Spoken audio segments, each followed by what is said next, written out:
ಕನ್ನಡಿಗ channel ವೈಟಿಯಿಂದ doctor S Tallur ಮಾಡುವ ವಂದನೆಗಳು. ಸ್ನೇಹಿತರೆ, ತಮ್ಮೆಲ್ಲರಿಗೂ ಸ್ವಾಗತ. ನಾನಿವತ್ತು ಮತ್ತೊಮ್ಮೆ ಧಾರವಾಡ ಲೋಕಸಭಾ ಮತಕ್ಷೇತ್ರದ ಒಂದು ಸಂಪೂರ್ಣ ಮಾಹಿತಿಯನ್ನು ಈ ಸಂದರ್ಭದಲ್ಲಿ ನಾನು ಈ ಸಂಚಿಕೆ ಮುಖಾಂತರ ತಮಗೆ ತಲುಪಿಸಲಿಕ್ಕೆ ಬಂದಿದ್ದೀನಿ. ಜೊತೆಗೆ ಈ ಸಂಚಿಕೆಯಲ್ಲಿ ಬಂದಿರತಕ್ಕಂಥ ಪ್ರತಿಯೊಂದು ಮಾತುಗಳು ಕೂಡ ವಸ್ತುನಿಷ್ಠವಾದಂಥ ಹಾಗೂ ಸತ್ಯವಾದಂಥ ಮಾತುಗಳು ಅನ್ನುವುದು ನನ್ನ ಒಂದು ಕಲ್ಪನೆಗೆ ಬಂದಿರತಕ್ಕಂಥವು. ಯಾಕಂದರೆ ನಾನು ಹಲವಾರು ದಿನಗಳಿಂದ ಆ ಒಂದು ಕ್ಷೇತ್ರದ ವಿಷಯವಾಗಿ ಪರಿಶೀಲನೆ ಮಾಡಿದಾಗ, ವಿಷಯವನ್ನು ಸಂಗ್ರಹಿಸುತ್ತಿರುವಾಗ ಅಲ್ಲಿಯ ಹಲವಾರು ಜನರು ನನಗೆ ಫೋನ್ ಮುಖಾಂತರವಾಗಲಿ, ಆಗಲೇ ವಾಟ್ಸಪ್ ಮುಖಾಂತರವಾಗಲಿ ಹಾಗೂ ನನಗೆ ಮುಖತಃ ಕೆಲವೊಬ್ಬರು ಭೇಟಿಯಾಗಿಯೂ ಕೂಡ ಆ ಒಂದು ಜಿಲ್ಲೆಯ ವಸ್ತುಸ್ಥಿತಿಯನ್ನು ವಿವರಿಸಿದ್ದು ಕೂಡ ಉಂಟು.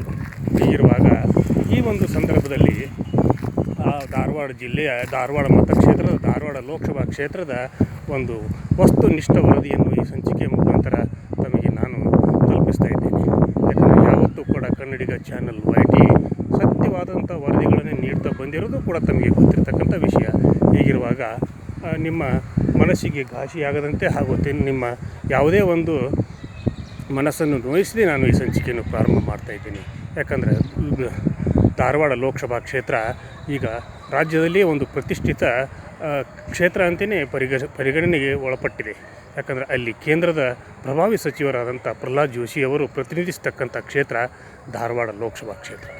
ಆ ಒಂದು ಲೋಕಸಭಾ ಕ್ಷೇತ್ರದಲ್ಲಿ ಮತದಾರರು ಎಷ್ಟಿದ್ದಾರೆ ಮತ್ತು ಆ ಮತದಾರರ ಒಲವು ಯಾವ ರೀತಿ ಇದೆ ಅನ್ನೋದನ್ನು ಕೂಡ ಈ ಸಂದರ್ಭದಲ್ಲಿ ನಾವು ಸ್ವಲ್ಪ ಅವಲೋಕನ ಮಾಡೋಣ. ಒಟ್ಟು ಆ ಒಂದು ಲೋಕಸಭಾ ಮತಕ್ಷೇತ್ರದಲ್ಲಿ ಪುರುಷ ಮತದಾರರು ಎಷ್ಟು ಜನ ಇದ್ದಾರೆ ಅಂತಂದರೆ 9,05,745 ಜನ ಪುರುಷ ಮತದಾರರಿದ್ದಾರೆ. ಜೊತೆಗೆ ಮಹಿಳಾ ಮತದಾರರು 9,02,277 ಜನ ಮಹಿಳಾ ಮತದಾರರಿದ್ದಾರೆ. ಒಟ್ಟು ಆ ಒಂದು ಕ್ಷೇತ್ರದಲ್ಲಿ ಇರ್ತಕ್ಕಂಥ ಮತದಾರರ ಸಂಖ್ಯೆ 18,06,120.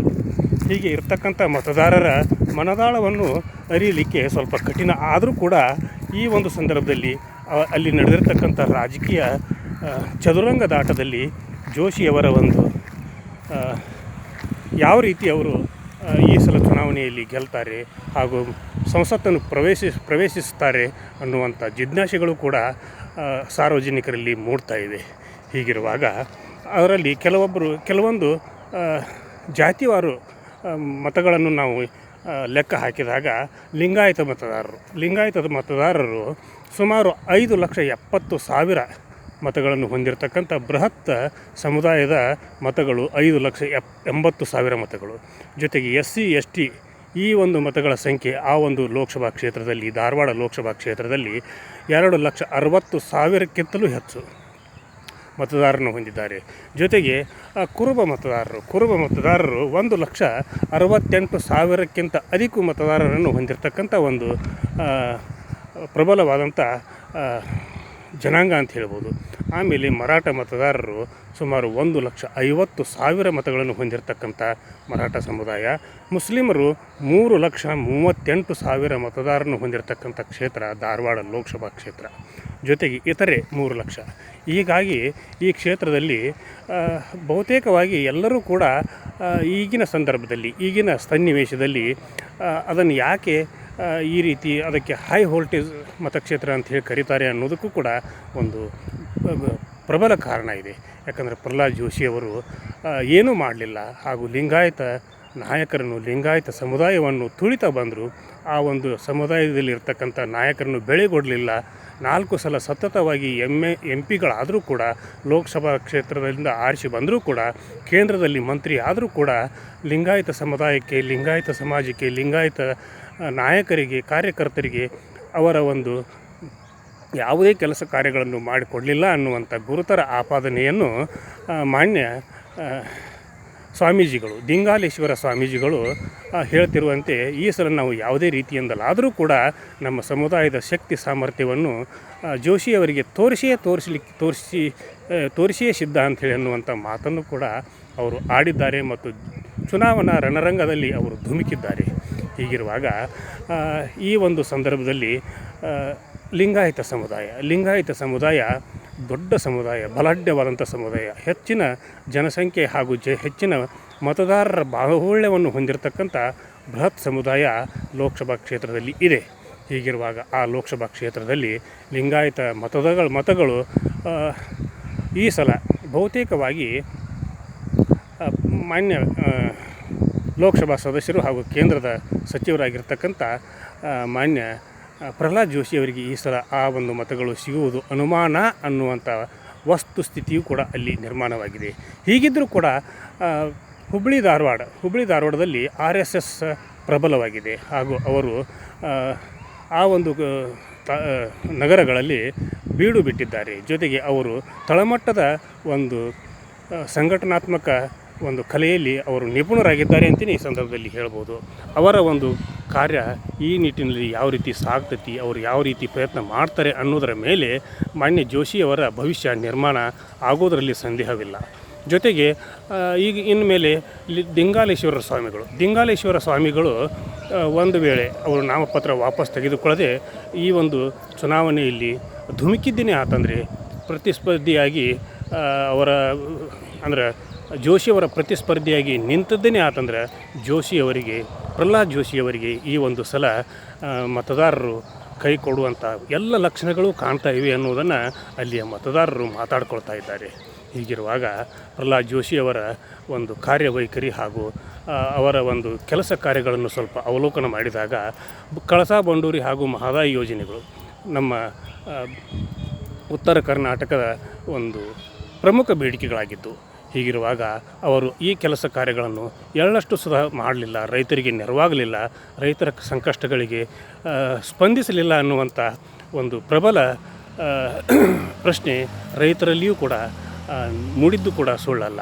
ಹೀಗಿರುವಾಗ ಅವರ ಅಧಿಕಾರಾವಧಿಯಲ್ಲಿ ಕೇಂದ್ರದಲ್ಲಿ ಮತ್ತು ರಾಜ್ಯದಲ್ಲಿ ಅವರದೇ ಆದಂಥ ಸರ್ಕಾರಗಳು ಇದ್ದಾಗಲೂ ಕೂಡ ಅವರು ಈ ಒಂದು ಕೆಲಸವನ್ನು ಸಲೀಸಾಗಿ ಮಾಡಬಹುದಾಗಿತ್ತು. ಅದರಿಂದ ರೈತರಿಗೆ ನೆರವಾಗಬೇಕಾಗಿತ್ತು. ನೀರಾವರಿಯ ಹಾಗೂ ಕುಡಿಯುವ ನೀರಿನ ಒಂದು ಸೌಕರ್ಯವನ್ನು ಜನತೆಗೆ ಒದಗಿಸಿಕೊಡಬಹುದಾಗಿತ್ತು. ಅದನ್ನು ಕೂಡ ನಿರ್ಲಕ್ಷ್ಯ ವಹಿಸಿದರು. ಅದನ್ನು ಕೂಡ ಮಾಡಲಿಲ್ಲ ಅನ್ನುವಂಥ ಗುರುತರ ಆಪಾದನೆಯೂ ಕೂಡ ಮಾನ್ಯ ಪ್ರಹ್ಲಾದ್ ಜೋಶಿಯವರ ಮೇಲೆ ಇದೆ. ಹೀಗಿರುವಾಗ ಅವರ ಒಂದು ಮುಂದಿನ ರಾಜಕೀಯ ಭವಿಷ್ಯ ನೋಡಬೇಕು. ಜೊತೆಗೆ ದಿಂಗಾಲೇಶ್ವರ ಸ್ವಾಮಿಗಳ ಮನಸ್ಸಿಗೆ ಘಾಸಿಯಾಗಿರುವುದಂತೂ ಈ ಅವರ ಮಾತುಗಳಿಂದಲೇ ಸ್ಪಷ್ಟ. ಯಾಕಂದರೆ ದಿಂಗಾಲೇಶ್ವರ ಸ್ವಾಮಿಗಳು ಒಂದು ಬಲಾಢ್ಯ ಸಮುದಾಯದ ಸ್ವಾಮಿಗಳು. ಅವರ ಒಂದು ಸಮುದಾಯ ಯಾವತ್ತೂ ಕೂಡ ಆ ಒಂದು ಸ್ವಾಮೀಜಿಗಳ ನೆರವಿಗೆ ನಿಲ್ಲುವುದು ಕೂಡ ಅಷ್ಟೇ ಸ್ವಾಭಾವಿಕ. ಯಾಕಂದರೆ ಯಾವುದೇ ಕಾರಣಕ್ಕೂ ಕೂಡ ದಿಂಗಾಲೇಶ್ವರ ಸ್ವಾಮೀಜಿಗಳು ಲಿಂಗಾಯತರನ್ನು ಬಿಟ್ಟು ಕೊಡೋದಿಲ್ಲ, ಲಿಂಗಾಯತರು ಕೂಡ ದಿಂಗಾಲೇಶ್ವರ ಸ್ವಾಮೀಜಿಗಳನ್ನು ಬಿಟ್ಟು ಕೊಡೋದಿಲ್ಲ ಅನ್ನುವಂಥ ಮಾತುಗಳನ್ನು ಕೂಡ ಅಲ್ಲಿಯ ಲಿಂಗಾಯತರು ಮಾತಾಡಿಕೊಳ್ತಾ ಇರೋದನ್ನು ಕೂಡ ನಾವು ಕೇಳ್ತಾ ಇದ್ದೇವೆ. ಜೊತೆಗೆ ದಿಂಗಾಲೇಶ್ವರ ಸ್ವಾಮೀಜಿಗಳಿಗೆ ಆಗಿರ್ತಕ್ಕಂಥ ಮನಸ್ಸಿನ ಗಾಯವನ್ನು ಜೋಶಿಯವರು ಯಾವ ರೀತಿ ಪರಿಹರಿಸ್ತಾರೆ ಹಾಗೂ ಅವರು ಪರಿಹಾರ ಮಾಡಲಿಕ್ಕೆ ಯಾವ ರೀತಿ ಪ್ರಯತ್ನಿಸ್ತಾರೆ, ಜೊತೆಗೆ ಅವರು ಸ್ವಾಮೀಜಿಗಳ ಜೊತೆಗೆ ಏನಾದರೂ ಸಂಧಾನವನ್ನು ಮಾಡಿಕೊಳ್ತಾರಾ ಅನ್ನುವಂಥ ಪ್ರಶ್ನೆಗಳು ಕೂಡ ಉದ್ಭವವಾಗಿರುವುದಂತೂ ಸತ್ಯ. ಹೀಗಿರುವಾಗ ದಿಂಗಾಲೇಶ್ವರ ಸ್ವಾಮೀಜಿಗಳು ಈ ಸಮಯದಲ್ಲಿ ಯಾವುದೇ ಕಾರಣಕ್ಕೂ ಕೂಡ ನಾನು ಮುಂದೆ ಇಟ್ಟಂಥ ಹೆಜ್ಜೆಯನ್ನು ಹಿಂದೆ ಇಡೋದಿಲ್ಲ ಅನ್ನುವಂಥ ಸ್ಪಷ್ಟ ನಿರ್ಧಾರವನ್ನು ತಿಳಿಸಿರೋದರಿಂದ ಅವರು ಯಾವುದೇ ಕಾರಣಕ್ಕೂ ಕೂಡ ಈ ಸಲ ಧಾರವಾಡ ಲೋಕಸಭಾ ಮತಕ್ಷೇತ್ರದಿಂದ ಚುನಾವಣೆಗೆ ಸ್ಪರ್ಧಿಸುವುದಂತೂ ಸ್ಪಷ್ಟ ಅನ್ನುವಂಥ ಮಾತುಗಳು ಕೂಡ ಕೇಳಿಬರ್ತಾ ಇವೆ. ಜೊತೆಗೆ ಕಾಂಗ್ರೆಸ್ ಪಕ್ಷದ ವಿನೋದ್ ಹೊಸೂಟಿಯವರು ನವಲಗುಂದ ಕ್ಷೇತ್ರದವರು ಹಾಗೂ ಯುವಕರು ಹಾಗೂ ಸಂಭಾವಿತರು ಹಾಗೂ ಎಲ್ಲ ಜಾತಿ ಜನಾಂಗ ಸಮುದಾಯಗಳನ್ನು ತನ್ನೊಟ್ಟಿಗೆ ಕರೆದುಕೊಂಡು ಹೋಗುವಂಥ ಒಬ್ಬ ಧೀಮಂತ ನಾಯಕ ಅಂತೇಳಿ ಗುರುತಿಸಿಕೊಂಡಿದ್ದಾರೆ. ಯಾಕಂದರೆ ಅವರಿಗೆ ಈ ಒಂದು ಸಂಪೂರ್ಣ ಕ್ಷೇತ್ರದ ಒಂದು ಪರಿಚಯ ಇಲ್ಲ ಅನ್ನುವಂಥ ಮಾತುಗಳು ಕೇಳಿ ಬಂದರೂ ಕೂಡ ಚುನಾವಣೆಗೆ ನಿಲ್ಲೋಕ್ಕಿಂತ ಪೂರ್ವದಲ್ಲಿ ಯಾರಿಗೂ ಕೂಡ ಇರೋದಿಲ್ಲ.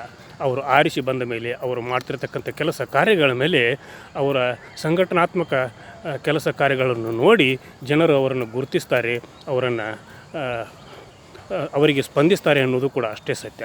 ಯಾಕಂದ್ರೆ ಎಲ್ಲ ಜಿಲ್ಲೆಗಳ ಎಲ್ಲ ಲೋಕಸಭಾ ಕ್ಷೇತ್ರಗಳ ಎಲ್ಲ ವಿಧಾನಸಭಾ ಕ್ಷೇತ್ರಗಳ ಜನಪ್ರತಿನಿಧಿಗಳು ಕೂಡ ಮೊದಲು ಅವರು ಎಲ್ಲರಿಗೂ ಗೊತ್ತಿರೋದಿಲ್ಲ. ಹೀಗಿರುವಾಗ ವಿನೋದ್ ಹೊಸೂಟಿಯವರು ಕೂಡ ಈಗ ಆ ಒಂದು ಕ್ಷೇತ್ರದಲ್ಲಿ ಕಾಂಗ್ರೆಸ್ ಪಕ್ಷದ ಎದುರಾಳಿಗಳಾಗಿ ನಿಂತಿದ್ದಾರೆ. ಹೀಗಿರುವಾಗ ದಿಂಗಾಲೇಶ್ವರರ ಸ್ವಾಮೀಜಿಗಳು ಪಡೆಯುವಂಥ ಮತಗಳ ಮೇಲೆ ಪ್ರಹ್ಲಾದ್ ಜೋಶಿಯವರ ಒಂದು ಭವಿಷ್ಯ ಅಡಗಿದೆ ಅಂತಲೇ ಈ ಸಂದರ್ಭದಲ್ಲಿ ಹೇಳ್ಬೋದು. ಇನ್ನು ಅದನ್ನು ಕಾಂಗ್ರೆಸ್ ಪಕ್ಷ ಯಾವ ರೀತಿ ಎನ್ಕ್ಯಾಶ್ ಮಾಡ್ಕೊಳ್ತೈತಿ ಅನ್ನೋದನ್ನು ಸಂದರ್ಭವೇ ಕಾಲವೇ ಹೇಳಬೇಕಾಗ್ತೈತಿ. ಈ ನಿಟ್ಟಿನಲ್ಲಿ ಪ್ರಹ್ಲಾದ್ ಜೋಶಿಯವರು, ದಿಂಗಾಲೇಶ್ವರ ಸ್ವಾಮೀಜಿಗಳು ಹಾಗೂ ವಿನೋದ್ ವಸೂಟಿಯವರು ಯಾವ ರೀತಿ ತಮ್ಮ ಮುಂದಿನ ರಾಜಕೀಯ ಭವಿಷ್ಯದ ಚಿಂತನೆಯಲ್ಲಿ ನಡೆದುಕೊಳ್ಳಬಹುದು ಅನ್ನುವಂಥ ಕಾತರತೆಯಲ್ಲಿ ಇರುವುದು ಕೂಡ ಅಷ್ಟೇ ಸತ್ಯ. ಹೀಗಿರುವಾಗ ಕಾಂಗ್ರೆಸ್ ಪಕ್ಷದ ಅಭ್ಯರ್ಥಿಗಳಿಗೆ ಈಗ ಬಹುತೇಕ 4 ಕ್ಷೇತ್ರಗಳಲ್ಲಿ, ಅಂದರೆ 4 ವಿಧಾನಸಭಾ ಕ್ಷೇತ್ರಗಳಲ್ಲಿ ಕಾಂಗ್ರೆಸ್ ಪಕ್ಷದ ವಿಧಾನಸಭಾ ಕ್ಷೇತ್ರದ ಶಾಸಕರಿದ್ದಾರೆ. ಅಷ್ಟೇ ಜನ ಬಿ ಜೆ ಪಿಯ ಶಾಸಕರು ಕೂಡ ಇರೋದು ಅಷ್ಟೇ ಸತ್ಯ.